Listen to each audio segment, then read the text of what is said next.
কান কাটা রয়েছে, ফুটাতে অসুবিধা, অথচ শখ থাকলে অবশ্যই যোগাযোগ করবেন।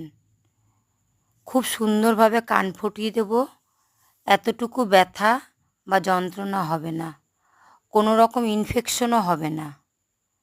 মেয়েদের কানের দুলে আলাদা সৌন্দর্য বৃদ্ধি করে তার মুখে, তাই কানে দুল না পড়লে কখনোই সুন্দর লাগে না।